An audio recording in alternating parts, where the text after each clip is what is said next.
মারামারি যিনি নিহত হয়েছেন এনার নাম হচ্ছে আলহাজ, গ্রাম বড় শিমলতলা।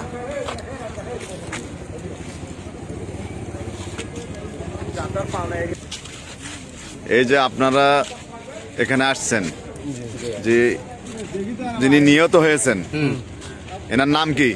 আলহাজ। আলহাজ মানে এনাকে কে মানে হত্যা করছে? তার গ্রাম সুলতানপুর পাড়া। আর এনার বাড়ি বড় শিমলতলা পূর্বপাড়া। তো এটা কি ঘটনা নিয়ে? গতকাল ডিশের তার কিনে নেশা হয়েছিল। নেশার পর আজকে সকালে নাগাবার গেছে।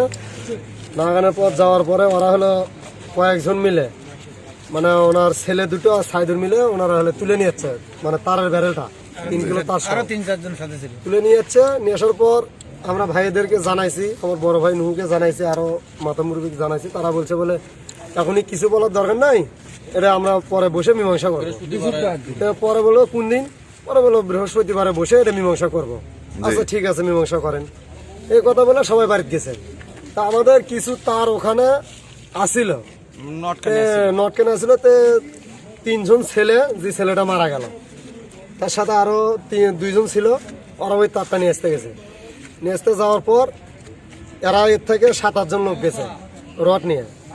যাওয়ার পর কোনো কথা নেই, বার্তা নাই, সবগুলো ধরে কোবাছে। কোবানোর পর 2 জন দৌড় মারছে, যে ছেলেটা মারা গেল এই কোপ খাওয়া দৌড় মারছে, দৌড়ে যাওয়া খবর দিছে। আর আমার বড় ভাইকে মারে ওখানে ফেলে রাখছিল, সাপের মতো কোবাছে, কোবে ওখানে ফেলে রাখছিল। আর একজন মেডিকেল, যে এখন বর্তমানে মেডিকেল আছে, তারও অবস্থা বেশি একটা ভালো না, এখন বর্তমানে হুশ নেই। আর আরেকটা ছেলে তাও খুব আছে, তার হুশ আছে, কিন্তু তাকে আমরা ওষুধপাতি নিয়ে তাকে আমরা বাড়িতে রাখে আসছি। এখন বর্তমানে আমরা সাইদুরের ফাঁসি চাই, বিচার চাই, ফাঁসি চাই। এবং আমাদের 1 নম্বর কৃষকের ইউনিয়নে তার ডিশ লাইন থাকা চাই না আমরা। আচ্ছা, এই ঘটনাটি কখন ঘটেছে, মানে কয়টার সময়? বিকেল 4টায়। বিকেল 4টায়। তা আপনারা তার কি সকলেই ফাঁসি চাচ্ছেন? গ্রেফতার এবং ফাঁসি চাই। জি, ওই মাসুম বাচ্চাকে মারছে আর ফাঁসি। ভাই দেখছেন, নাশের বসল নাশ। এই ডিশ সাইদুরের সকলেই ফাঁসি চাচ্ছেন। ফাঁসি চাই, ফাঁসি চাই। সকলেরই একই দাবি, ডিশ সাইদুরের ফাঁসি। মানুষ করছে। এই যে দেখছেন ছেলেটি একদম ছোট ছেলে, বয়স কত হবে? 14। ছেলেটির বয়স 14।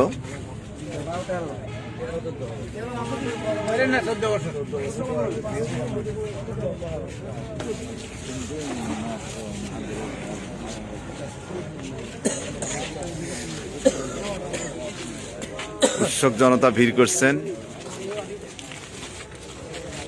লাশ দেখার জন্য থানার ভেতরে।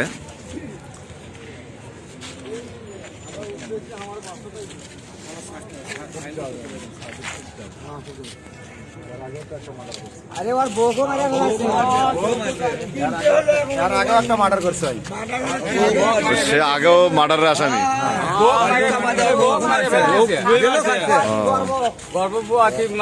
মার্ডার করছে, আর এর আগে অনেক কয়বার মারামারিও হয়েছে, ওই মারামারিও করছে আমাদের সাথে। এর আগে আমাদের কৃষকের ইউনিয়নে এই 3 নম্বর ওয়ার্ডের ভেতরে বেশ কয়েকবার হামলা করছে, বেশ কয়েকটা ছেলের উপরে। এটা শুধু আজকেই নয়, এর আগেও 2-3বার হামলা করছে এবং অত্যন্ত রূঢ় আচরণ করে, খারাপ ব্যবহার করে, যার কারণে এলাকার লোকেরা একটু প্রতিবাদ করতে গেছিল। আমাদের নিজেদের লোকেরা এই ডিশের ব্যবসাটা শুরু করছিল, কিন্তু ওর কাছে এটা একটা অসুবিধা হওয়ার কারণে আজকে আমাদের একটা লাশ পেতে হলো। আমরা এর নিঃশর্ত ফাঁসি চাই এবং ও যেভাবে আমাদেরকে সন্তানকে মারছে তার বিনিময়ে আইনের কাছে আশ্রয় নিয়েছি, তার শাস্তি চাচ্ছি আমরা। যদি এর সঠিক বিচার সরকার না করে তাহলে জনগণ আইন হাতে উঠে নিতে বাধ্য থাকবে। এলাকাবাসীর একটাই দাবি, এই ডিশ সাইদুরের ফাঁসি। সবাই ফাঁসি চাচ্ছেন। সাইদুরের বেটা দুটোই আছে, দুটোই দুর্দান্ত। তারা এইরকম সন্ত্রাস, সুদের টাকা না খায় আর সুদের গরম। বাবা এবং ছেলে দুইজনেই এই সন্ত্রাসে জড়িত। বাপ বেটাই সন্তান ও, বাপ বেটায় সন্ত্রাস।